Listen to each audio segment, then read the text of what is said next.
네, 여러분 반갑습니다. 자, 저는 앞으로 여러분들과 함께 소방전기 시설의 구조 및 원리를 같이 진행해 나갈 이진우라고 합니다. 자, 일단은 이 소방전기 시설의 구조 및 원리라고 하는 과목은 어찌 보면 우리가 이렇게 말하는 과목이에요.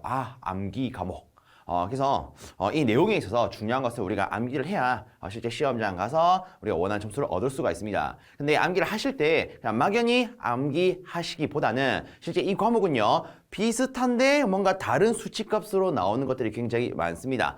그래서 예를 들어서 어떤 장치에 있어서 뭐 설치 기준 같은 것들 혹은 시험 기준 같은 것들 이런 게 방법은 유사한데 수치값이 다른 것들이 꽤나 많습니다. 그러면 당연스럽게 여러분 입장에서는 이런 다른 수치값들로 인해서 혼동이 많이 오겠죠. 그죠? 그래서 이 과목 같은 경우에는 여러분들이 내용을 하나씩 순차적으로 밟아 나감에 있어서 노트 하나 꺼내신 다음에 유사한 것들 기준으로 정리해 보시면서 암기하시는 걸 추천을 드리도록 하겠습니다. 아시겠죠?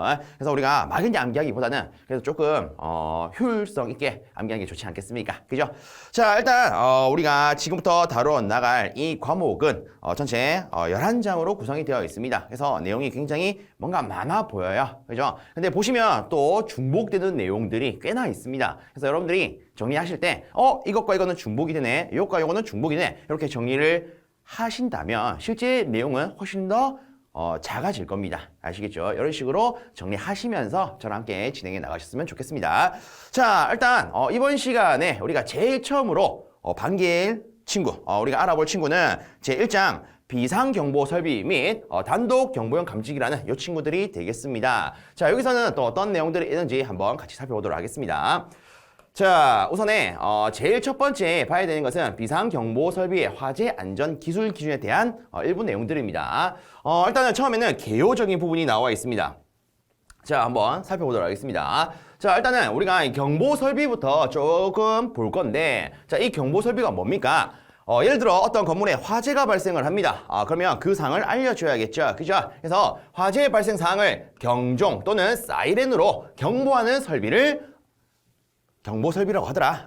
정확하게는 뭐 비상경보설비라고 하더라. 그래서 이름만 딱 들었을 때 어쨌든 알려주는 장비구나. 이렇게 생각을 해볼 수가 있을 겁니다. 자, 그러면 이런 경보설비의 종류는 어떤 것들이 있습니까? 간단히 살펴보도록 하겠습니다. 우선에 우리가 지금부터 다뤄나갈 비상경보설비가 있고요. 그리고 단독으로 화재를 감지해서 알려줄 수 있는 단독 경보용 감지기, 그리고 화재가 났어요, 알려줄 수 있는 설비도 있어야겠죠. 비상방송설비. 자, 그 다음에 누정경보기, 그리고 자동화재 탐지 설비, 그 다음에 속보 설비. 자, 이 속보 설비라고 하는 것은 화재가 일어난 상황을 화재 관청에, 소방서에 알려줄 수 있는 설비를 의미를 합니다. 자, 그 다음에 시각적으로 확인할 수 있는 시각 경보기, 그리고 가스가 새어나왔다 그러면 위험한 거 아니겠습니까? 얘를 알려줄 수 있는 가스 누설 경보기, 그리고 통합 감시시설 및 화재 알림 설비, 뭐 이런 기타 등등이 있습니다. 자, 앞으로 여러분들이 이런 내용을 다 하나씩 다뤄볼 거야. 아시겠죠?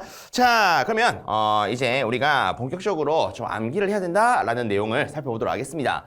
자, 비상경보 설비를 설치해야 하는 특정 소방 대상물 어떤 것이 있습니까? 쉽게 말하면 어디에 설치를 해야 됩니까? 자, 일단은 내용을 보시면 뭔가 굉장히 많죠. 자, 저는 이렇게 먼저 좀 안내를 드릴게요. 자, 첫 번째로 50명 이상의 근로자가 작업하는 옥내 작업장. 그럼 여러분들이 여기서 초점을 맞추셔야 되는 것은 딱 요 놈이 됩니다. 50명 이상이 있는 장소. 아시겠죠? 간단하게 전체를 다 일일이 외우려 하지 마시고 핵심 포인트는 어디? 50명 이상. 아시겠죠? 여기다가 핵심 포인트를 잡아 주십시오. 그래서 이렇게 형광펜으로 한 번 더 칠하도록 하겠습니다. 자, 그 다음으로 여기 보시면 지하가 중 터널로서 길이가 500m 이상인 거. 쉽게 말하면 그냥 지하 터널 길이 500m 이상 이렇게 보면 되겠죠. 그래서 터널 길이 500m 이상. 자, 그 다음에 우리가 좀 구분해야 되는 용어가 있습니다. 어떤 게 있냐면, 자, 여기 동그라미 2번 보시면 하나는 바닥 면적이 있습니다. 자, 근데 1번 보시면 연면적이라고 되어 있어요. 자, 앞으로 여러분들이 크게 구분하셔야 되는 건 바닥 면적과 연면적이 있습니다. 그럼 얘들은 뭡니까? 간단하게 제가 이렇게 한번 안내를 드려보겠습니다. 예를 들어 여기 어떤 건축물이 있다라고 가정을 하겠습니다. 자, 제가 최대한 좀 이쁘게 그려볼 건데 좀 삐뚤삐뚤해도 양해해 주시길 바랍니다. 자, 이런 건물이 있고요. 예를 들어 이 건물이 2층짜리 건물이라고 가정을 해봅시다. 자, 뭐 이런 식으로 2층짜리 건물이 있대요. 자, 이렇게 해놓고 이렇게 보겠습니다. 여기가 1층이고 위에가 2층이라고 했을 때 자, 예를 들어 1층에 있어서 바닥에 대한 면적이 있을 겁니다. 얘를 뭐라 한다? 이름 그대로 바닥 면적이라고 합니다. 아시겠습니까? 그러면 예를 들어 이런 거죠. 요 바닥 면적이 200제곱으로 가정을 하겠습니다. 이렇게 있다. 자, 그 다음에 2층도 똑같이 놓겠습니다. 얘도 바닥 면적이 200이 있다. 자, 그래서 우리가 말하는 이 바닥 면적이라고 하는 것은 한 층에 대해서 즉 하나의 공간을 기준으로 본다라고 보시면 됩니다. 아시겠죠? 그럼 여기 있는 이 연면적은 뭡니까? 쉽게 말하면 전체 바닥 면적의 합을 의미를 합니다. 그래서 우리가 이 건물이 있을 때 이렇게 말할 수 있겠죠. 1층과 2층은 각각 바닥 면적이 200제곱미터고요. 그 다음에 연면적은 얘를 어떻게 한다? 합산하더라. 그래서 연면적 따지면 얘가 얼마가 된다? 400제곱미터가 된다. 아시겠죠? 이게 연면적의 개념입니다. 아시겠습니까? 그래서 연면적보다 건물에 있어서 바닥 면적을 전체 더한 거다. 이렇게 보시면 편하겠죠. 자, 그러면 다시 한번 보도록 하겠습니다. 자, 일단 동그라미 2번 보시면 지하층, 무창층의 바닥 면적이 150제곱미터 이상이라면 그 모든 층에 시설을 해야 되더라. 자, 여기서 말하는 이 무창층이라고 하는 것은 이름 그대로 창이 없는 층을 의미를 합니다. 아시겠죠? 지하뿐만 아니라 뭐 지상에 있어서도 창이 없다? 걔를 무창층이라고 불러요. 아시겠습니까? 자, 근데 여기서 또 좀 예외 조항이 하나 있죠. 공연장이라면 얘는 100제곱미터 이상일 때 모든 층에 시설해야 된다. 그래서 요거는 좀 두 개를 구분하시는 게 좋을 것 같습니다. 자, 그 다음에 연면적 400제곱미터 이상이 건물이 있다면 그놈은 모든 층에 시설해야 된다. 그래서 우리가 이런 기준을 조금 체크해야 됩니다. 그래서 요 같은 경우에는 제가 좀 이렇게 한번 언급을 드려볼게요. 자, 일단 우리가 지금 하고 있는 게 비상경보 설비다. 그죠? 자, 그러면 얘를 어디에 설치해야 됩니까? 첫 번째, 일단 50명 이상. 아이고, 자, 요거를 조금 지우도록 합시다. 자, 50명 이상이 있는 공간에 설치를 해야 된다. 50명 이상이 있는 공간에 설치를 해야 된다. 자, 그 다음에 두 번째는 이렇게 따지겠습니다. 우리가 좀 순서대로 잡으면, 자, 공연장. 자, 공연장이라면 바닥 면적 얼마 이상? 100제곱미터 이상. 자, 그래서 바닥 면적 100제곱미터 이상인 경우라면 모든 층에 설치를 해야 되더라. 자, 그 다음에 세 번째, 지하층이나 무창층 같은 경우에는 자, 바닥 면적 이렇게 좀 적어 놓을게요. 바닥 면적 100이래. 150이죠. 자, 바닥 면적 150제곱미터 이상이라면 모든 층에 시설해야 되더라. 자, 그 다음에 네 번째, 이제 한 단계 더 올라갑니다. 자, 그 다음에 뭐가 나왔냐면 연면적이죠. 자, 연면적이 400제곱미터 이상이라면 이때 이 모든 층에 시설해야 되더라. 그리고 라스트 다섯 번째, 자, 지하 터널 이렇게만 안내를 드리겠습니다. 자, 지하 터널 길이 500m 이상이라면 여기도 시설해야 되더라. 자, 이런 식으로 수치값 기준으로 작은 것부터 큰 거대로 순서대로 좀 정리하면 여러분들 입장에서 보기가 편하겠죠. 그래서 이렇게 한번 안내를 드려봤습니다. 이런 식으로 한번 정리해 주시고요. 자, 다음 내용 또 살펴보도록 하겠습니다. 자, 그 다음에 우리가 봐야 될 것은 설치 제외 대상이에요. 자, 설치 제외 대상 같은 경우에는 여러분들 억지로 암기하려고 하실 필요는 없습니다. 일단 이해를 하시면 돼요. 자, 잘 보세요. 일단 설치를 제외한 대상에 보시면 이렇게 되어 있습니다. 모래, 석재 등 불연재료 공장. 자, 불연재료가 뭡니까? 불에 안 타는 거, 그죠? 이런 재료가 있을 때 화재가 일어난다? 얘들은 불에 타지 않기 때문에 화재가 크게 일어나지 않을 겁니다. 맞습니까? 그래서 얘가 있는 장소에는 시설할 필요가 없더라. 그리고 화재가 나더라도 바로 꺼지겠죠. 왜? 탈 수 있는 재료가 아니니까. 맞습니까? 그래서 이런 장소에는 시설할 필요가 없다.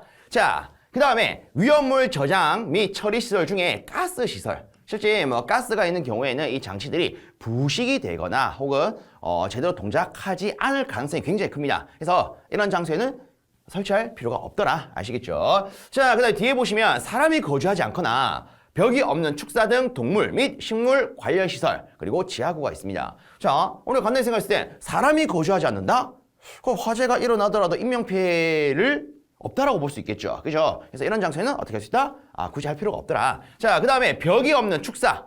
자, 벽이 없대요. 동물을 키우고 있는데 벽이 없대요. 이게 무슨 말이겠습니까? 예를 들어 화재가 일어난다. 그럼 이 동물들이 벽이 없기 때문에 다른 데로 다 도망갈 수 있더라. 그래서 아무런 피해가 없겠구나. 이렇게 볼 수 있는 거 아니겠습니까? 그죠? 그래서 이렇게 우리가 조금만 생각을 했을 때 일단 타지 않는 것들이 있는 장소, 그 다음에 부식을 시킬 수 있는 이런 가스가 있는 장소, 그리고 사람이 없는 장소 혹은 개방된 장소에는 설치할 필요가 없겠구나. 우리가 이런 식으로 접근한다면 실제 암기를 하지 않더라도 이런 게 문제가 나온다? 당연스럽게 이게 맞는 말이지, 이게 틀린 말이지 이렇게 접근할 수 있을 겁니다. 자, 그 다음으로 설치 면제 기준이 있습니다. 이건 참고사항으로 봐주십시오. 자, 우리가 이 다음에 할 게 단독 경보용 감지기입니다. 얘를 2개 이상 연동해서 시설을 한다. 이런 장소가 있다. 그럼 여기는 굳이 얘를 설치하지 않아도 되더라. 여기서 말하는 이 단독 경보형 감지기는 이름 그대로 단독으로 화재를 감지하고 경보할 수 있는 장치를 의미를 합니다. 그래서 이놈이 비상경보 설비의 역할을 다 하기 때문에 할 필요가 없다라는 거야. 아시겠죠? 자, 그래서 이 부분은 억지로 암기하지 마십시오. 이런 게 있구나. 참고적으로 보면 어떨까 싶습니다. 실상 우리가 학교 하려면 물론 이제 모든 내용을 다 알면 좋지만 굳이 필요 없는 내용은 암기할 필요가 암기를 안 하는 게 좀 더 낫겠죠. 그죠? 안 그래도 할 게 많은데, 맞습니까? 그래서 방금 체크했던 것은, 이런 게 있구나. 이 정도로만 체크해 주십시오. 그러면 여러분들에 있어서 부담감이 조금 줄어들 수 있겠죠. 자, 그 다음에 이제 용어에 대한 것을 조금 살펴보도록 하겠습니다. 자, 이제부터 비상벨 설비라든가 자동식 사이렌 설비라든가 여러 용어들이 굉장히 자주 나오게 됩니다. 그럼 얘들이 뭔지 간단히만 살펴보도록 하겠습니다. 자, 일단 비상벨 설비래요. 일단 이 느낌만 딱 봤을 때 어떻습니까? 비상시에 벨을 가지고 알려주겠네. 이런 느낌 들지 않습니까? 끝입니다. 자, 보세요. 화재 발생 사항을 경종, 다르게 벨로 경보하는 설비를 말하더라. 그래서 경종이라고 하는 것은 물리적인 종이라고 보시면 돼요. 그래서 화재가 일어나면 따르르르 하면서 소리 내는 것들, 이렇게 보시면 되겠습니다. 자, 그 다음에 자동식 사이렌 설비가 있습니다. 자, 여기서 보시면 얘는 경종 말고 사이렌으로 경보를 하더라. 그래서 화재가 난다, 윙, 윙, 윙 이런 식으로 소리 내는 것들 있죠. 얘를 가지고 하더라. 그래서 어찌 보면 맥락은 똑같습니다. 같은데 어떤 걸로 경보를 하느냐 차이로서 비상벨 설비 그리고 자동식 사이렌 설비 이렇게 나눌 수가 있습니다. 아시겠죠? 자, 그 다음으로 단독 경보용 감지기가 있습니다. 이런 그대로 단독으로 뭘 할 수 있다? 경보를 할 수가 있다. 자, 그래서 한번 보면 화재 발생 사항을 단독으로 감지하고요. 자체에 내장된 음향장치로 경보도 할 수 있더라. 그래서 이런 그대로 단독으로 알아서 다 하더라. 얘가 뭐다? 단독 경보용 감지기가 됩니다. 자, 그 다음에 발신기라는 친구가 있습니다. 이 발신기는 이런 그대로 화재 사항을 발신할 수 있는 장치예요. 보낼 수 있는 장치입니다. 그래서 보시면 화재 발생 신호를 수신기에 수동으로 발신시키는 장치를 말하더라. 자, 일단 여러분 교재를 보시면 여기에 비상경보장치가 하나 있습니다. 그래서 이런 것들 같은 경우에는 우리가 건물을 왔다 갔다 하다 보면 한 번쯤 볼 수가 있죠. 그죠? 한 번쯤 우리 눈에 보이는 친구죠. 그래서 보시면 자, 여기에 어떤 누름판이 있습니다. 얘가 뭐냐면 바로 이 발신기를 동작시킬 수 있는 버튼이야. 그래서 화재가 일어난다? 그럼 사람이 화재를 딱 감지하겠죠. 딱 보고 나서 도망가야지 이것보다 일단 다른 사람들한테도 알려주면서 도망가야겠다. 이럴 때 이 버튼 눌립니다. 이게 뭐다? 발신기 조작 스위치야. 아시겠죠? 그래서 얘를 누르면 발신기에서 이 수신기라는 친구한테 화재 발생 사항을 보냅니다. 아시겠습니까? 그래서 일단 중요한 건 이거예요. 발신기는 뭐 한다? 일단 수동으로 발신할 수 있는 장치더라. 그래서 사람이 수동으로 눌러야 되더라. 참고해 주십시오. 자, 그럼 수신기 보겠습니다. 발신기에서 발하는 화재 신호를 직접 수신하더라. 이름 그대로 수신하더라. 자, 그래서 수신하고 끝이냐? 그게 아닙니다. 아래쪽에 보시면 이런 말이 있죠. 화재 발생을 표시하고 경보를 해주더라. 그래서 사람이 화재를 먼저 발견을 한다. 그러면 이 버튼 딱 눌립니다. 이 버튼 누르면 수신기가 그 신호를 받아서 지와 연결되어 있는 표시기에다가 표시를 딱 시켜주고요. 혹은 경보를 시켜주는 역할을 합니다. 아시겠죠? 이렇게 줍니다. 자, 그 다음에 아래쪽에 보시면 화재 신호 및 상태 신호를 송수신하는 방식이 있습니다. 근데 이것도 여러분들 억지로 외울 필요는 없습니다. 이거는 우리가 그냥 당연스럽게 생각할 수 있는 내용들이에요. 자, 일단 보시면 자, 일단 신호를 받거나 보낸대요. 보내거나 받는데요. 그럼 우리가 이렇게 생각할 수 있을 겁니다. 선을 가지고 유선 상태로 전달할 수 있겠네. 혹은 우리가 지금 쓰고 있는 핸드폰과 같이 무선 상태로도 전달할 수가 있겠네. 그죠? 그래서 옛날 아날로그식 전화기를 생각한다면 얘가 유선 전화기 아닙니까? 그래서 유선식도 있을 거고요. 지금 우리가 쓰고 있는 핸드폰 선 없잖아요. 무선으로도 보낼 수 있겠네. 그래서 보시면 유선식, 무선식 그대로 나와 있죠. 그리고 이 둘을 조합한 말이 꼬였죠. 조합한 유무선식이 있습니다. 자, 여기서 간단히만 살펴보면 유선식은요 화재 신호 등을 배선으로 송수신하더라. 그 다음에 무선식은요 전파에 의해서 송수신하더라. 즉 이러한 배선 없이 우리가 쓰고 있는 전화기처럼 핸드폰처럼 그냥 전파를 가지고 주고받더라. 자, 그 다음에 유무선식은 이 둘을 어떻게 한 거겠습니까? 그렇죠. 당연히 짬뽕한 거다. 이렇게 볼 수 있겠죠. 그래서 얘들은 억지로 외우려 하지 마십시오. 외우는 거 아닙니다. 아시겠죠? 자, 그래서 이렇게 한번 좀 안내를 드려봤는데 솔직히 우리가 지금 보고 있는 이 페이지에서 굳이 외우는 거, 외워야 되는 거만 체크를 하자면 딱 이 부분이 됩니다.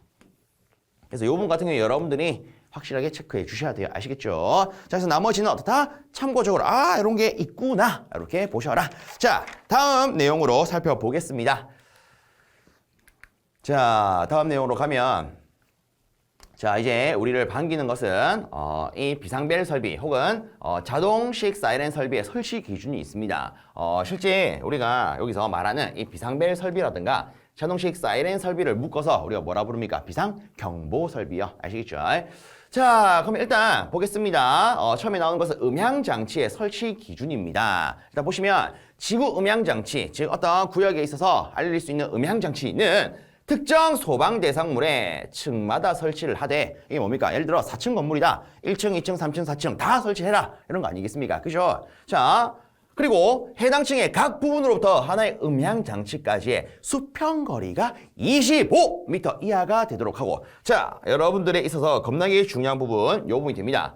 자, 수평거리가 25m 이하 이거 딱 체크해 주십시오. 자, 앞으로 여러분들이 여러 가지 이 소방전기 시설에 대한 것들을 보게 될 건데 각각의 시설물마다 수평거리 기준 그리고 보행거리 사람의 보행 길에 따른 보행거리 기준의 수치값들이 나옵니다. 그래서 이런 것들은 동일한 건 동일한 것끼리 묶고 다른 건 다른 것끼리 분류를 해놓아야 여러분들이 이제 시험 문제를 풀 때 확실하게 풀 수가 있을 겁니다. 아시겠죠? 그래서 미리 언급을 하면 수평거리와 이 보행거리 기준은 따로따로 체크해 주셔라. 그래야 여러분들이 뒤로 갈수록 구분이 확연하게 될 겁니다. 자, 그래서 다시 수평거리는 어떻다? 25m 이하가 되도록 해야 된다. 자, 그리고 당연스럽게 해당 층의 각 부분에 유효하게 경보를 발할 수 있도록 설치를 해야 됩니다. 그렇죠? 그래서 보세요. 실상 우리가 이 내용을 보면 뭔가 말이 길어요. 맞습니까? 근데 솔직히 우리한테 필요한 내용만 따지자면 뭐다? 다시. 어이고.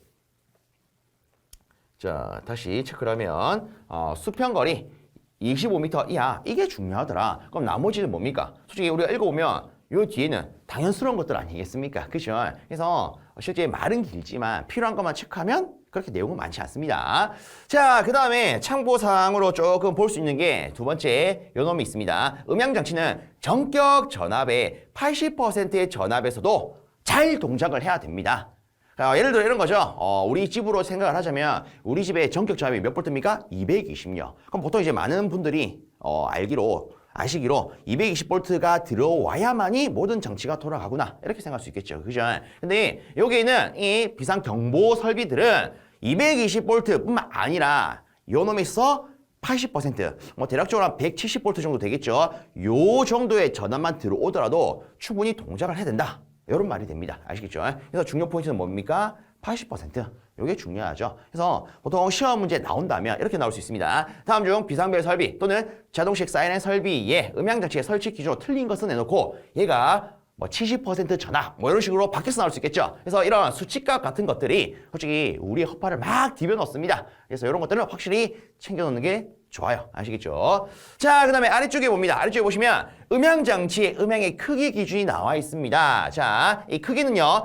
부착된 음향장치의 중심으로부터 1m 떨어진 위치의 음압이 90dB 이상이 되는 것으로 해야 된다. 자, 여러분들이 앞으로 또 내용을 보다 보면은 여러 장치에 있어서 음향 설비를 가지고 있다. 이 음향 설비를 가지고 있는 장치의 음향 크기 기준이 다른 것들이 꽤나 나옵니다. 지금은 우리 1m 기준으로 90dB 이상 아니겠습니까? 그죠? 뒤로 가면 80dB, 70dB 요렇게 수치가 바뀌어서 나오는 것들이 있습니다. 그러면 또 뒤로 갈수록 여러분들 입장에서는 허파가 뒤집어지는 그런 불편한 느낌 들 거예요. 그죠? 그런 불편한 느낌이 없으려면 미리 잘 체크하는 게 좋겠죠. 정리해 나가는 준비 딱 해놓으시는 게 좋겠죠. 체크해 줍니다. 자, 그래서 다시 체크를 하면 음향장치의 음향 크기는 어떻다? 1m 기준으로 90dB 이상 만족해야 된다. 자, 다음 내용부터 보겠습니다. 자, 보면 비상벨 설비 또는 자동식 사이렌 설비, 발신기의 설치 기준이 있습니다. 자, 일단 발신기 우리 앞에 봤지만 예를 들어 화재가 일어났다? 사람이 먼저 발견한 경우가 있을 거예요. 그럼 그때 다른 사람들한테도 알려줘야 될 거 아닙니까? 나만 쏠랑 도망간다? 좀 그렇죠. 그죠? 그래서 다른 사람들과 같이 손잡고 도망가야 되지 않겠습니까? 그래서 벽에 부착되어 있는 발신기 버튼을 팍 눌릴 겁니다. 그러면 가만 생각해 보세요. 이 발신기가 사람이 조작하기 어려운 장소에 있다? 곤란하겠죠. 와, 나는 다른 사람들한테 알려주고 싶은데 알려줄 수가 없네? 야, 이런 상황이 되면 곤란하지 않겠습니까? 그죠? 그래서 당연스럽게 조작이 쉬운 장소에 설치를 해야 됩니다. 그리고 우리한테 중요한 건 딱 이거예요. 이때 조작할 수 있는 스위치, 이 누를 수 있는 버튼은 어느 높이에 있어야 되느냐? 바닥으로부터, 자, 바닥으로부터, 어이구, 체크합시다. 바닥으로부터 0.8m 이상, 1.5m 이하의 높이에 설치해야 된다. 아, 요거 저는 이렇게 안내를 드리고 싶습니다. 별표. 무한대라고요. 어우, 겁나 중요한 친구야. 자, 앞으로 여러 장치들 우리가 다루는데 이런 게 있습니다. 사람이 직접 조작할 수 있는 것들 혹은 사람이 직접 만질 수 있는 것들 이런 장치의 설치 기준은요 거의 대부분이 바닥으로부터 0.8m 이상 1.5m 이하의 높이 기준을 갖습니다. 아시겠죠? 그래서 요거는요 진짜 무조건 암기를 하셔야 됩니다. 아시겠습니까? 굉장히 중요해요. 그래서 여러분들이 시험 치러 간다 이런 거요. 어떤 설비에 대해서 설치 높이를 물었대요. 근데 그 설비가 사람이 조작할 수 있는 설비래요. 혹은 사람이 만질 수 있는 설비래요. 그러면 기본적으로 높이 기준이 어떠다? 0.8m 이상, 1.5m 이하. 무조건 고정이라고 생각하셔도 무방합니다. 아시겠죠? 자, 체크해 주시고요. 자, 그 다음에 두 번째 보시면 또 이런 내용이 있습니다. 특정 소방 대상물의 층마다 설치를 하되, 그렇죠? 당연히 층마다 설치를 해야 될 겁니다. 예를 들어 1층에서 화재가 났다? 그러면 1층에 사람이 딱 보고 이거 다른 층에 알려줘야겠네? 버튼 바로 누를 수 있어야겠죠. 그럼 1층에 당연히 있어야 되고요. 2층에 화재가 일어났다? 당연스럽게 2층에 버튼이 있어야 눌러서 사람들한테 알려줄 수가 있을 거예요. 그렇죠? 이건 당연스러운 거겠죠.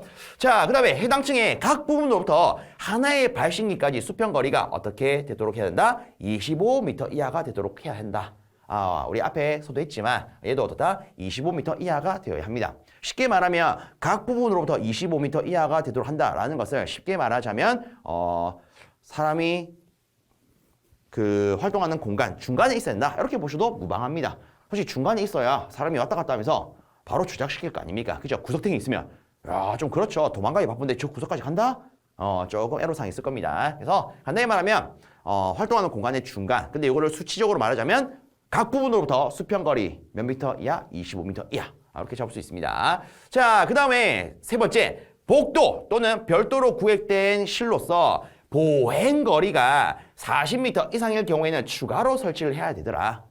자, 보세요. 보행거리가 40m 이상일 경우에는 추가로 설치해야 된다. 쉽게 말하면 이런 겁니다. 사람이 보행하는 그 길이 기준으로 40m가 오버된다. 그러면 조금 이 발신기를 조작하기가 어려울 수 있습니다. 왜? 예를 들어 앞에 말했던 것처럼 이런 거요. 자, 제가 저기서 눈으로 화재를 발견했습니다. 그러면 제가 있는 이 근방에 이 발신기가 있어야 쉽게 조작을 하지 않겠습니까? 근데 멀리 있대요. 와, 그러면 우리가 사람의 입장에서 급박한 사항을 가정을 한다면 솔직히 난 저까지 가서 버튼 누르고 와야겠다? 이런 생각 안 듭니다. 화재가 일어나면 바로 와, 땀에 도망가야지 이 생각밖에 안 들어요.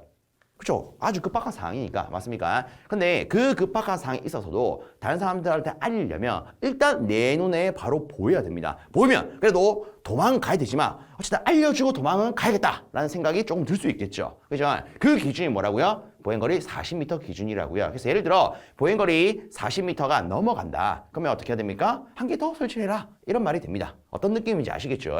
그래서 제가 앞에서 언급했지만 보시면 수평거리 25m 이하 그리고 지금은 보행거리 40m 이상일 때는 추가로 설치한다.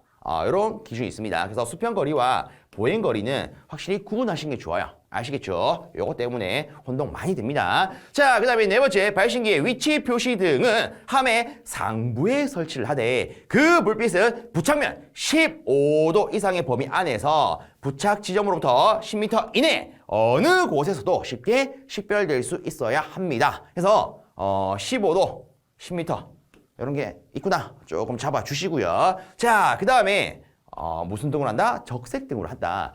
실상 우리가 앞으로 해나가는 모든 장치는요. 다 적색 등을 갖습니다. 물론 하나의 예외가 있어요. 뒤에 가면 뭐 가스 누설에 대한 경보 등이 나옵니다. 걔는 유일하게 황색 등이에요. 아시겠습니까? 이 외적으로는 다 적색 등이다. 이렇게 먼저 개념을 잡아주십시오. 앞으로 내용을 다룸에 있어서 좀 편하실 겁니다. 아시겠죠? 자, 다시 체크합니다. 부착면으로부터 15도 이상의 범위에 있어서 10m 이내에서는 어느 위치에서든 식별이 되어야 하더라. 아시죠? 그리고 항상 이 등의 색깔은 일반적으로 뭐다? 소방 설비에 있어서는 적색 등입니다. 체크해 주십시오. 그래서 다시 또 언급을 하자면 뒤에 가면 가스 누설에 대한 게 나와요. 걔만 황색 등이고 나머지는 적색 등이다. 미리 잡아줍니다. 자, 다음으로 여기 있는 이제 또 상용 전원의 배선 설치 기준을 보도록 하겠습니다. 자, 얘도 말이 굉장히 많아 보여요. 그래서 하기가 싫은 느낌이 듭니다. 근데 실제 우리가 챙겨야 되는 것은 그렇게 많지가 않습니다. 아시겠죠? 자, 제가 체크해야 되는 것은 앞에 했던 것처럼 형광펜으로 체크해 드릴게요.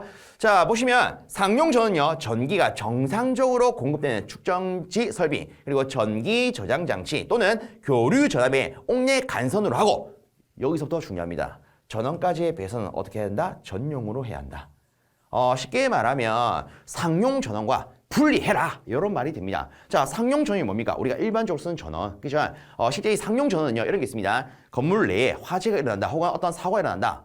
얘들은 차단되는 경향이 많습니다. 아시겠습니까? 근데 예를 들어 화재가 일어났는데 우리가 사람을 구출하기 위한 설비들을 장치들을 써야 돼요. 근데 문제는 전원이 다 끊겼습니다. 야, 곤란하지요. 그죠? 그래서 기본적으로 이런 것을 방지하기 위해서 비상회로 혹은 다르게 이제 소방과 관련된 회로 같은 경우에는 싹 다 별도로 둡니다. 아시겠죠? 그래서 그게 요 말이에요. 그래서 이런 소방 설비 같은 경우에는 기본적으로 어떻다? 상용 전원과 별도, 즉 다르게 전용으로 해야 하더라. 그래서 여러분들이 챙기셔야 되는 것은 딱 이겁니다. 소방 관련된 것은 어떻다? 기본적으로 전용으로 한다. 아시겠죠? 딴 거 말고 이거 딱 포인트 잡아 주십시오. 그러면 그렇게 챙길 게 많지 않아요. 그죠? 자, 그 다음 내용도 살펴보겠습니다. 자, 두 번째, 개폐기에는 비상벨 설비 또는 자동식 사이렌 설비용이라고 표시한 표지를 할 것. 그쵸. 일단, 요 놈이 뭔 장치인지 모른다면 우리가 조작하기도 껄끄러울 겁니다. 맞습니까? 혹은 얘가 어디에 들어가는 전원인지 확인이 굉장히 어려울 거예요. 그죠? 그래서 여러 혼동을 방지하기 위해서 미리 얘는 누구 전용입니다. 라는 표시를 하라는 겁니다. 암기할 필요 없죠? 그냥 당연스러운 겁니다. 아시겠죠? 자, 그 다음에 세 번째, 비상벨 설비 또는 자동식 사이렌 설비는 그 설비에 대한 감시 상태를 60분간 지속한 후 유효하게 10분 이상 경보할 수 있는 비상 전원으로서 축전지 설비 또는 전기 저장 장치를 설치해야 하더라. 자, 여기서 우리가 챙기자면 이런 겁니다. 자, 이 설비에는 그 감시 상태를 60분간 지속한 후에 유효하게 10분 이상 경보할 수 있는 비상 전원을 써라. 그죠? 그래서 요거 딱 체크해 줍니다. 그래서 그 상태를 확인할 수 있는 상태가 일단 60분간 지속이 되어야 하고, 유효하게 이상이 생겼다? 판정이 되면 유효하게 10분 이상 경보를 할 수 있도록 비상 설비가 꾸려져야 한다. 그래서 포인트는 딱 요 부분입니다. 자, 그 다음에 아래쪽에 보시면 전원 회로의 배선은요, 옥내 소화전 설비의 화재 안전 기술에 따른 내화 배선에 따르고, 그 밖의 배선은 옥내 소화전 설비의 화재 안전 기술 기준에 따른 내화 배선 또는 내열 배선에 따른다. 이렇게 되어 있습니다. 간단히 말하면 이런 거죠. 그냥 전원 회로의 배선은 어쨌든 내화 배선으로 해야 된다. 내화 배선. 즉, 화기에 잘 버틸 수 있는, 불에 잘 버틸 수 있는 배선을 해야 된다. 그럼 내열 배선 뭡니까? 열에 잘 버틸 수 있는 거예요. 아시겠죠? 그래서 어렵게 생각하지 마시고 전원 회로는 어쨌든 녹으면 안 되기 때문에 불에 잘 버틸 수 있는 거 혹은 열에 잘 버틸 수 있는 것으로 해야 된다. 이렇게 간단히만 체크해 주십시오. 아시겠죠? 자, 다음 내용 또 보도록 하겠습니다. 자, 부속 회로의 전로와 대지 사이 및 배선 간의 상호 간의 절연장은 1경계 구역마다 직류 250V의 절연장 측정기를 이용해서 측정한 절연장이 0.1메가옴 이상이 되도록 해야 할 것. 자, 일단 여기서 말하는 이 경계 구역이라고 하는 것은 우리가 제대로 감시하고 컨트롤할 수 있도록 구획한 구역을 말합니다. 아시겠죠? 자, 이런 경계 구역마다 직류 250V의 절연 저항 측정기를 이용해서 측정한 절연 저항값이 얼마 이상이어야 한다? 0.1메가옴 이상. 자, 요 같은 경우에는 뒤에 내용을 진행함에 있어서 이것과 똑같은 기준의 장치들이 나옵니다. 그리고 당연스럽게 다른 기준의 장치들도 나옵니다. 그럼 요거를 여러분들 미리 노트에다가 딱 준비를 해 놓으셔서 일단 얘놈 같은 경우에는 직류 250V에 절연 저항 0.1메가옴이더라. 정리해 놓으면 이 다음 내용 할 때 또 나온다? 요 놈과 어떤 놈이 같네. 이 놈도 같네. 근데 어떤 놈은 다르대.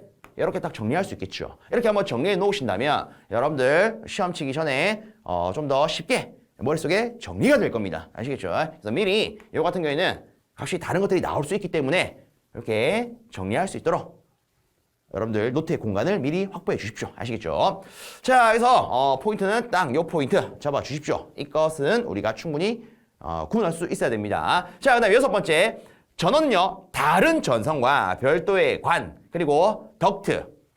자, 이런 것들로 구분을 해야 됩니다. 그렇죠? 그리고 몰드, 풀박스 등에 의해서 설치를 해야 됩니다. 다만 이런 게 있습니다. 60V 미만의 약전류 회로에 있어서 각각이 사용하는 전압이 같다. 그럼 그때는 그렇지 아니하더라. 이게 무슨 말입니까?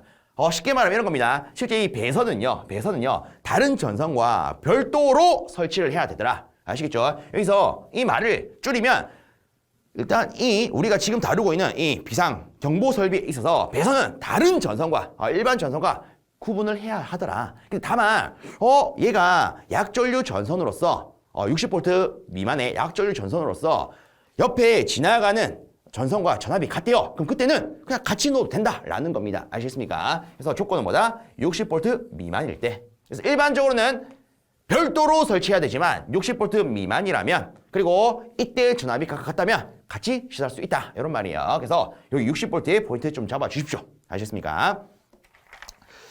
자, 이렇게 한번 또 정리를 해봤고요. 자, 그 다음으로 또 내용 보겠습니다. 자, 그 다음에 볼 것은 비상경보 설비의 축전지의 성능 인증 및 제품 검사의 기술 기준에 대한 항목이 되겠습니다. 자, 그래서 일단 누구에 대한 거? 축전지에 대한 거. 자, 일단 보겠습니다. 첫 번째, 전면에는 주전원 및 예비전원 상태를 표시할 수 있는 장치와 작동 시 작동 여부를 표시한 장치를 해야 한다.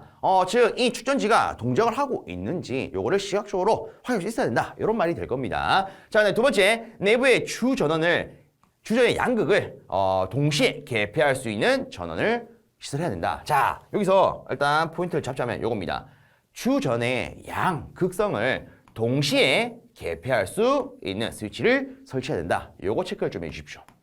시험 문제 보통 이렇게 나올 수 있습니다. 비상경보 설비의 축전지의 성능 인증 및 제품 검사의 기술 기준에 대한 항목으로 옳지 않은 것은 이렇게 주고요. 그 중에 보기가 어떤 게 있을 수 있냐면 주전의 양극을 개별적으로 개폐할 수 있는 스위치를 설치한다. 이렇게 나올 수가 있습니다. 아시겠죠? 근데 어떻게 한다? 동시에 개폐를 해야 된다. 아시겠습니까? 체크해 주십시오. 자, 그 다음에 세 번째, 예비전원은 축전지 설비용 예비전원과 외부 부하 공급용 예비전을 별도로 설치해야 된다. 쉽게 말하면 따로따로 역할을 구분해야 된다. 이런 겁니다. 아시겠죠? 따로따로. 자, 그 다음에 네 번째, 예비전원은 병렬로 접속하는 경우에는 뭘 해야 된다? 역충전 방지 조치를 해야 된다. 그래서 요거 포인트 잡아줍니다. 자, 그 다음에 다섯 번째, 축전지 설비는 접지 전극에 직류 전류를 통하는 회로 방식을 사용해서는 안 된다. 자, 실제 이런 게 있습니다. 접지 전극에 직류 전류가 흐른다. 그러면 우리가 전기적인 부식이라고 말하는 전식 현상이 발생할 수가 있습니다. 그래서 이런 전식 현상 때문에 이 접지극에는 직류 전류를 통하는 회로 방식은 쓰지 않습니다. 그럼 뭘 써야 됩니까? 교류, 그죠? 교류를 쓸 수 있는 방식을 쓰더라. 자, 그래서 지금 우리가 보고 있는 지금 요 내용 하에서는 포인트가 동시에 개폐할 수 있도록 할 것, 그죠? 그 다음에 병렬로 접속하는 경우에는 역충전 방지 등을 조치할 수 있도록 할 것. 자, 그 다음에 접지 전극에 직류 전류를 통하는 것은 쓰지 않을 것. 지금 이렇게 포인트를 잡을 수 있겠습니다. 자, 그 다음에 마지막 내용이 하나 남아있죠. 자, 여기 보면 축전지 설비는 전원의 전격 전압의 90% 및 110%의 전압을 인가하는 경우에는 정상적인 기능을 발휘하더라. 쉽게 말하면 이런 겁니다. 전격 전압에 있어서 플러스 마이너스 10% 영역의 변동에 있어서는 원활하게 동작을 해야 된다. 아시겠죠? 요거를 조금 잡아 주십시오. 구분하셔야 돼요. 자, 특히나 우리가 그 앞에 했던 내용 중에 이런 게 있었죠. 그 비상벨 설비, 자동식 사이렌 설비에 있어서 음향 장치, 얘는 전격 전압에 80%가 들어오더라도 잘 동작을 해야 되더라. 이런 게 있었습니다. 그러면 얘와 여러분들 입장에서는 혼동이 될 수 있겠죠. 그래서 미리 구분을 해 주십시오. 아시겠죠? 축전지 설비 같은 경우에는 어떻다? 그냥 쉽게 플러스 마이너스 10% 영역에 있어서는 원활하게 동작을 해야 된다. 이렇게만 정리하면 어떨까 싶습니다. 자, 일단 이 정도로 한번 다뤄봤고요. 자, 다음 내용 또 우리 한번 살펴보도록 하겠습니다. 자, 이제 우리가 볼 것은요. 단독 경보형 감지기에 대한 내용이 됩니다. 자, 여기서 보시면 여기 핵심 이론 세 번째 해서 단독 경보형 감지기의 설치 기준이 나옵니다. 자, 어떤 내용이 있는지 또 살펴보겠습니다. 일단 보시면 자, 얘를 설치해야 되는 특정 소방 대상물 기준이 어떻게 됩니까? 해서 첫 번째, 교육 연구 시설 내에 있는 기숙사 또는 합숙소로서 연면적이 얼마 미만? 2000제곱미터 미만인 거. 여기는 얘를 시설해야 되더라. 자, 그 다음에 또 봅니다. 수련 시설 내에 있는 기숙사 또는 합숙소로서 연면적이 2000제곱미터 미만인 거. 여기에도 시설해야 되더라. 자, 그래서 지금 보시면 제가 파란색 형광펜을 가지고 일부만 껐습니다. 맞습니까? 그래서 많은 분들이 이 내용을 챙길 때 교육, 연구, 시설, 그리고 수련, 시설 요것 때문에 혼동이 하시는데 그럴 필요 없습니다. 이렇게만 딱 들고 가십시오. 둘 다 제가 체크한 걸 보면 어떻습니까? 시설 내에 있는 기숙사, 시설 내에 있는 기숙사 이렇게만 딱 묶어보면 같은 내용 아닙니까? 그죠? 그래서 얘 둘은 하나로 묶으세요. 어떻게 해요? 시설 내에 있는 기숙사라고요. 아시겠습니까? 그래서 다시 시설 내에 있는 기숙사 같은 경우에는 연면적이 얼마 미만? 2000제곱미터 미만. 아시겠습니까? 그래서 여기 2000 포인트 잡아주셔야겠죠? 자, 그 다음으로 세 번째입니다. 수용 인원 100명 이하의 숙박시설이 있는 수련시설. 숙박시설에 있는 수련시설. 근데 보통 우리가 일반적으로 생각할 수 있는 어린 시절에 뭐 수련하러 간다. 다 숙박을 하지 않습니까? 그죠? 그래서 수용인원 100명 이하의 수련시설 이렇게 기억하시면 어떨까 싶습니다. 자, 그 다음에 연면적 400제곱 미만의 유치원.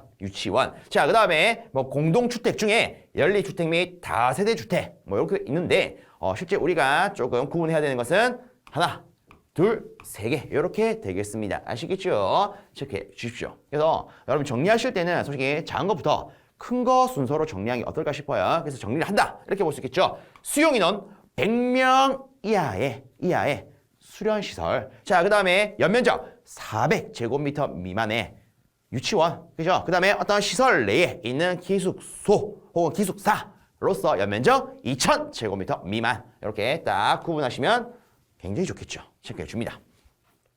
자, 다음으로 단독 경보용 감지기 설치 기준 보겠습니다. 특히 이 친구 은근히 잘 언급이 되는 내용이에요. 자, 어떤 내용이 있는지 한번 보겠습니다. 일단 제가 이것도 볼게요.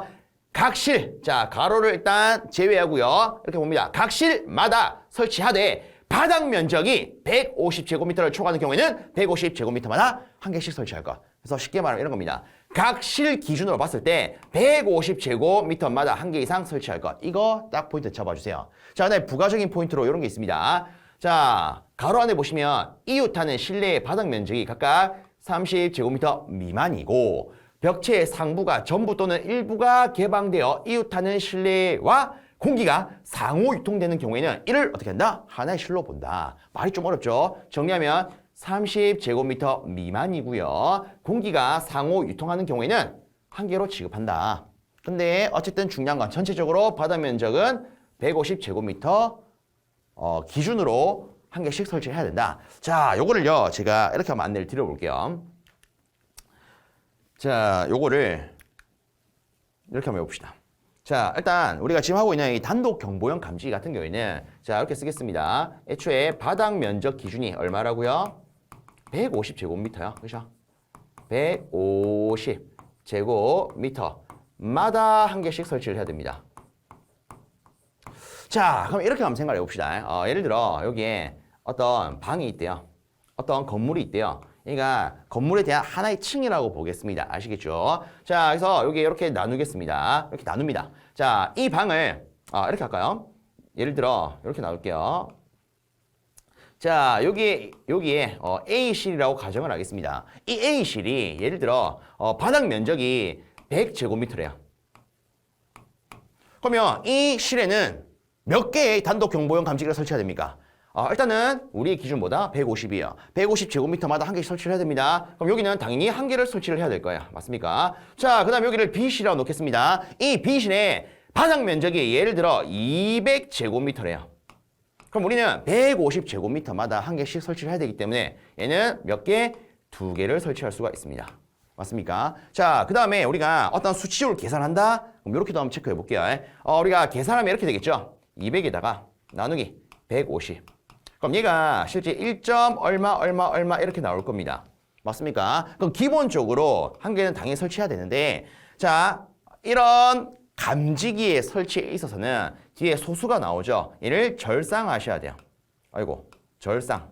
이게 무슨 말이냐면 올림하라 라는 겁니다. 얘를 올려라. 그러면 우리는 몇 개로 취급할 수 있다? 2개로 취급할 수 있다. 그래서 여러분들이 계산기를 가지고 계산한다 라고 했을 때는 소점이 있다? 무조건 올려주세요. 아시겠습니까? 요거 중요합니다. 자, 그래서 어쨌든 우리가 개념적으로 봤을 때 얘는 몇 개? 2개요. 이해됐죠? 하나만 더 할까요? 예를 들어 여기에 가운데 C실이 있습니다. C실에 바닥 면적이 310제곱미터래요. 그러면 이 C실에는 몇 개의 단독 경보용 감지기를 설치해야 될까요? 자, 얘는 3개가 되겠죠. 맞습니까? 간단히 말하면 이거 아니겠습니까? 310 나누기 150을 한다. 그럼 얘는 2. 얼마 나올 거예요. 소점은 어떻게 하라고요? 올리라고요. 그래서 몇 개를 설치해야 된다? 3개. 이해됐습니까? 체크해 줍니다. 자, 그 다음에 여기에 이렇게 보겠습니다. 여기에 D실이 있대요. D실. D실의 바닥 면적이 20제곱미터예요. 아시겠죠? 자, 그 다음에 여기에 E실이 있다라고 가정을 하겠습니다. E실. 자, 이렇게 놓읍시다. E실. 이놈도 이놈은 25제곱미터 이렇게 놓을게요. 자, 근데 제가 그린 걸 보시면 여기 비워놨습니다. 이게 뭐냐면 이런 거예요.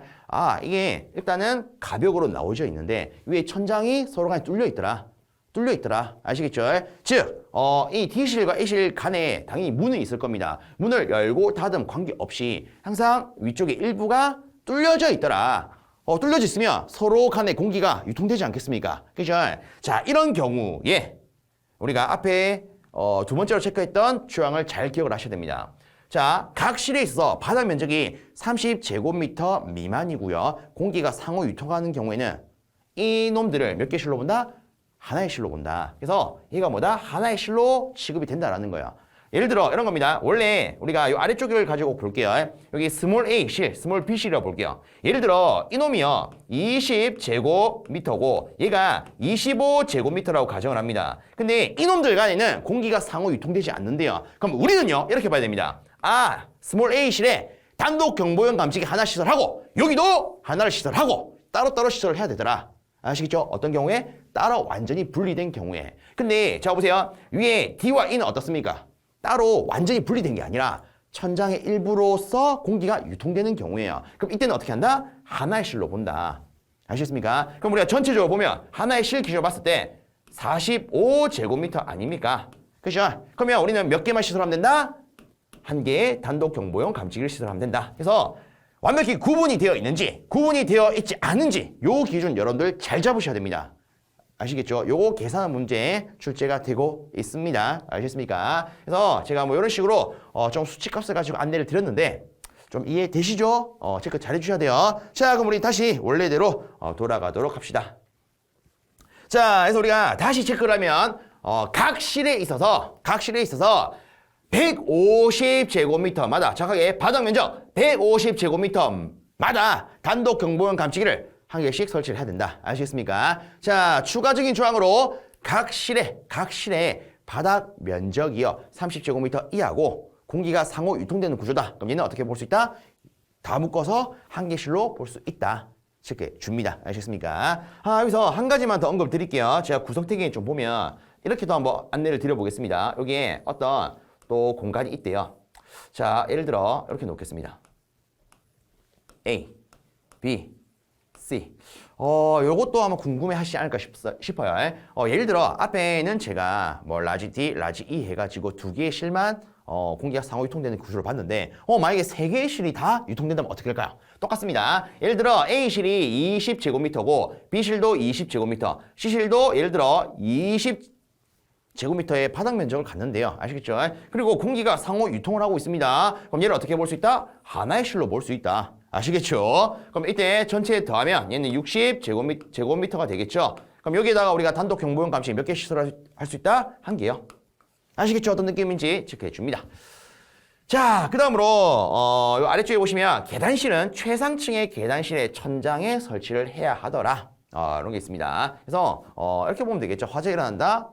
기타 뭐 연기라든가 불꽃들이 다 위로 올라가려고 할 겁니다. 맞습니까? 그래서 계단실이 있다면 최상층의 계단실의 천장에 설치하면 된다. 아시겠죠? 자, 근데 요거 체크 잘 해주십시오. 단 외기가 상통하는 계단실의 경우는 제외합니다. 이게 뭔 말입니까?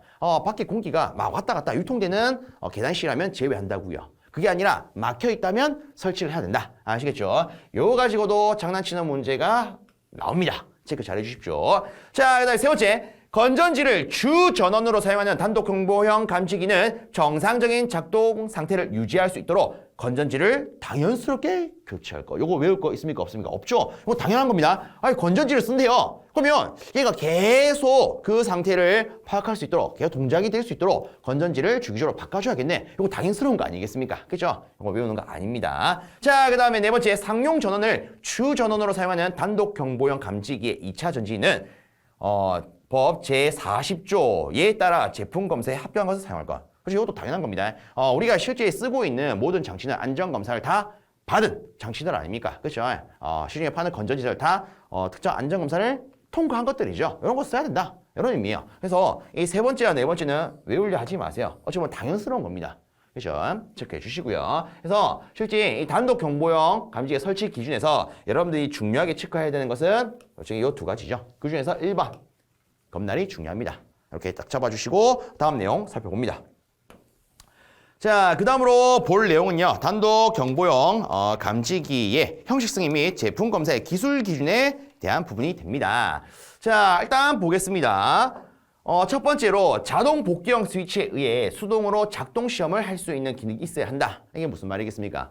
예를 들어 이런 거죠. 단독 경보 감지기가 있대요. 얘를 만들어 놨는데 얘가 정상적으로 동작하는지 안 하는지 궁금해요. 그래서 어떻게 한다? 수동으로 확인할 수 있는 버튼을 넣어놔야 된다. 이런 말이 됩니다. 아시겠죠? 그래서 이거는 좀만 생각하면 당연스러운 게 있죠. 얘를 만들었는데 야, 아무런 장치가 없으면 얘가 정상적인 놈인지 확인할 수가 없어요. 그래서 어떻게 한다? 확인할 수 있는 버튼을 시설해야 된다. 예를 들어 이런 거랑 비슷하게 보면 되지 않을까 싶습니다. 우리 집 현관에 보시면 뚜껑이 집이 있습니다. 맞습니까? 분전반이 있어요. 뚜껑 열면 차단기들이 있습니다. 요즘에 차단기는 다 어떻게 되어 있습니까? 트립 버튼이 있죠. 얘가 동작하는지 동작하지 않는지 확인할 수 있는 시험 버튼. 그렇죠? 그래서 이런 것들이 여기에도 다 있어야 된다라는 겁니다. 아시겠습니까? 자, 두 번째, 작동되는 경우에 작동 표시 등에 의하여 화재 발생을 표시하고 내장된 음향 장치의 명동에 의하여 화재 경보음을 발할 수 있는 기능이 있어야 된다. 그래서 이름 그대로 얘는 단독으로 화재를 감지하고 경보를 할 수 있는 친구야. 그렇기 때문에 화재를 감지했다? 그 사항을 표시할 수 있는 표시 등도 있어야 되고 알려줄 수 있는 장치도, 음향 장치도 있어야 된다. 이런 겁니다. 아셨습니까? 자, 그 다음에 세 번째, 주기적으로 성광하는 전원 표시 등에 의하여 전원이 정상 여부를 감시할 수 있는 기능이 있어야 하고 전의 정상 상태를 표시할 수 있는 전원 표시 등의 성광 주기는 1초 이내에 점등과 3초에서 6초 이내의 소등으로 이루어져야 한다. 그래서 솔직히 요거 같은 경우에는 여러분들이 좀 참고적으로 이런 게 있구나 정도로 보시면 어떨까 싶습니다. 아시겠죠? 자, 그 다음으로 자, 네 번째입니다.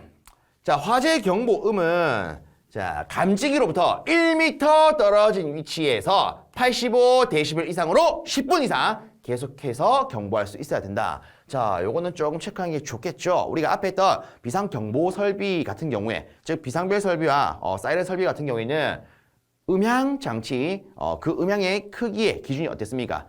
1m 위치에서 90dB 맞습니까? 근데 지금은 1m 위치에서 85dB입니다. 혼동될 수 있겠죠. 그래서 같이 정리해 주십시오. 아셨습니까? 자, 그 다음에 아래쪽에 보시면 건전지를 주 전원으로 하는 감지기인 경우에 건전지의 성능이 저하되어 건전지의 교체가 필요한 경우에는 음성 안내를 포함한 음향 및 표시 등에 의하여 72시간 경보할 수 있어야 합니다. 그래서 실제 배터리가 없으면 삐빅 삐빅 아니면 드르륵 드르륵 이런 형태가 나타납니다. 아시겠습니까? 음향으로 소리를 알려줘야 혹은 이제 말로써 알려주는 경우가 있습니다. 자, 그래서 예를 들어 말로써 알려주는 게 아니라 어떤 경보음을 가지고 알려준다. 그럼 그때 그 음향 경보는 1m 떨어진 위치에서 몇 데시벨? 70데시벨. 예를 들어 음향 경보 배터리를 교체해 주세요. 뭐 예를 들어 이런 음향 경보가 나온다. 그럼 얘는 어떻다? 60데시벨. 그래서 요거는 좀 체크를 해주십시오. 알겠습니까? 그래서 그냥 경보음은 1m 위치에서 70데시벨. 근데 음성 경보는 60데시벨. 그래서 기준이 지금 여러 개가 있다. 그죠? 요거 체크 잘 하셔야 됩니다. 그래서 우리가 앞에 했던 비상벨 혹은 잠시 사이렌 설비 같은 경우에는 90데시벨. 자, 이 친구는 85데시벨. 그리고 배터리가 나갔어요. 그때 경보음은 일단 기본적으로 70데시벨. 음성으로 안내한다. 60데시벨. 그렇죠? 좀 혼동되죠? 이런 거 잘 잡아주셔야 됩니다. 자, 그 다음으로 아래쪽에 또 보도록 하겠습니다. 자, 일단 뭐 여기에 대해서는 뭐 간단하게 이런 게 있구나 정도로만 보시면 될 것 같은데, 자, 간단히 한번 볼게요. 자, 단독 경보용 감지기 중에 연동식 감지기의 무선 기능 해서 여러 가지 내용이 있습니다. 작동한 단독 경보용 감지기는 화재 경보가 정지하기 전까지 60초 이내의 주기마다 화재 신호를 발신할 수 있어야 된다. 그 다음에 화재 신호를 수신한 단독 경보용 감지기는 10초 이내에 경보를 발해야 된다. 그래서 보면 단독 경보형 감지기가 따로 돼 있는 게 아니라 연동이 될 때, 예를 들어 어떤 한 놈이 동작을 했습니다. 화재를 감지를 했습니다. 그래서 얘를 어떻게 해야 된다? 그 신호를 자 60초 이내 주기마다 발해야 되더라. 그리고 그 신호를 받은 놈 입장에서는 10초 이내에 다시 경보를 또 발할 수 있어야 된다. 이런 내용이 되겠죠. 자, 그 다음에 디귿 무선 통신 점검은 168시간 이내에 자동으로 실시하고 이때 통신 이상이 발생한 경우에는 200초 이내에서 통신 이상 상태의 단독 경보용 감지기를 확인할 수 있도록 표시 및 경보를 해야 된다. 그리고 마지막 무선 통신 점검은 단독 경보용 감지기가 서로 송수신하는 방식으로 한다. 뭐 이런 여러 가지 내용이 있습니다. 그래서 실제 요놈 같은 경우에는 참고적으로 이런 내용이 있구나 정도로 보시면 어떨까 싶습니다. 그래서 저는 보통 이렇게 말합니다. 보통 제가 이 참고라고 말하는 것은 여러분들 할 거 다 하고 마지막에 할 거 없을 때 뭔가 좀 더 챙기고 싶은데 이런 느낌이 들 때 보면 어떨까? 이런 내용을 저는 보통 이제 참고 이렇게 언급을 하고 있습니다. 그래서 참고로 봐주시고요. 자, 이렇게 하면은 우리 일장에 대한 즉 비상경보 설비 및 단독경보형 감지기에 대한 내용이 끝이 납니다. 그래서 실제 여러분들이 딱 교재를 봤을 때는 와, 뭐 암기할 게 겁나 많은데 이런 생각이 드셨을 거예요. 근데 저랑 함께 정리했을 때 좀 어떻습니까? 그래도 이놈과 함께 하니까 이놈이 하는 거 보니까 왜 이렇게 조금 줄어드네 이런 느낌 드시죠? 그죠? 그래서 실제 앞으로도 제가 필요한 거 위주로 좀 안내를 계속적으로 드리도록 하겠습니다. 아시겠죠? 자, 이번 시간은 이것으로 마무리하겠습니다. 여러분들 수고 많으셨습니다.